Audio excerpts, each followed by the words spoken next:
Shalom, ya saya Vivi Haryanja dan hari ini saya mau membahas tentang entrepreneurship. Nah, sering kita bertanya-tanya apa sih sebenarnya itu entrepreneurship dan apakah kita bisa menjadi entrepreneur yang baik? Nah, ada dua kata entrepreneur dan entrepreneurship. Entrepreneur ini dan kedua kata ini berasal dari bahasa Prancis, yaitu sesuatu memulai atau berusaha untuk melakukan tindakan. Ada 4 tahapan dalam melakukan entrepreneurship. Yang pertama, tahap memulai. Nah, di tahap ini biasanya kita harus memikirkan jenis usaha apa yang harus kita lakukan. Industri kah, pertanian kah, peternakan kah, atau melakukan yang lain-lain. Nah, yang kedua adalah tahap melaksanakan. Setelah kita memilih jenis apa yang harus kita lakukan, kita harus melaksanakannya. So pasti butuh tindakan. Kita harus melakukannya. Kita harus mencari peluang sumber daya alamnya, manusianya apa, finansialnya apa, bahkan pengelolaannya bagaimana, dan kita bisa menikmati hasilnya nanti. Yang ketiga adalah tahap mempertahankan. Nah, di sini biasanya yang susah. Entrepreneur diperhadapkan dengan berbagai keputusan-keputusan supaya bisa mencapai hasil yang maksimal, hasil yang sukses dalam mengerjakan segala sesuatunya. Nah, dan yang ketiga adalah keempat maksud saya adalah tahap mengembangkan. Seorang entrepreneur yang berhasil, yang sukses, dia tidak hanya puas dengan apa yang dicapai, tapi dia bisa mengembangkannya, memberikan inovasi-inovasi yang baru lagi, pencapaian-pencapaian yang baru, mulai memikirkan apa lagi yang harus aku lakukan.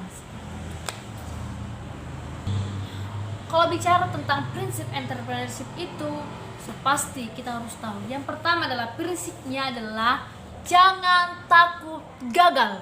Kalau kita tidak optimis dalam diri kita takut gagal, belum mencoba, ya seperti itulah, jadilah apa yang seperti kita imani. Tentu saja yang pertama, jangan takut gagal. Kedua, penuh semangat. Ketiga, inovatif dan kreatif. Nah, dan yang keempat itu adalah bertindak dengan penuh perhitungan dalam mengambil keputusan. Biasanya ini menjadi penentu sukses atau tidaknya kita. Semangat. Nah, yang kebetulan ini adalah tekun, betul sekali. Harus tekun, ulet dan kreatif dalam mengerjakan sesuatu yang kita lakukan. Karena sesuatu yang kita kerjakan dengan sungguh-sungguh, dengan tekun, maka hasilnya juga pasti baik. Kemudian ambisius,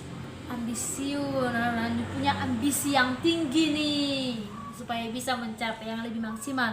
Kemudian mandiri pastinya, dan yang terakhir ini paling penting bagi saya adalah jujur.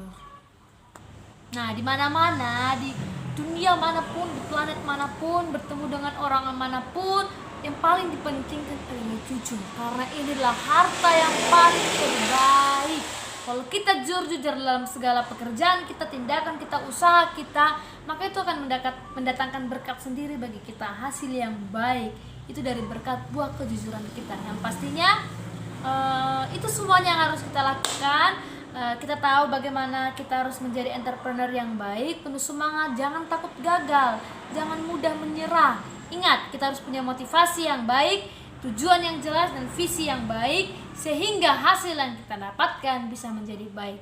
Ingat, Tuhan Yesus berkata, apapun yang kamu lakukan, jangan bersungut-sungut dan berbantah-bantahan. Dikerjakan dengan tekun, ulet, sabar, dan niscaya semuanya apa yang kamu lakukan berhasil dan beruntung. Terima kasih. Shalom.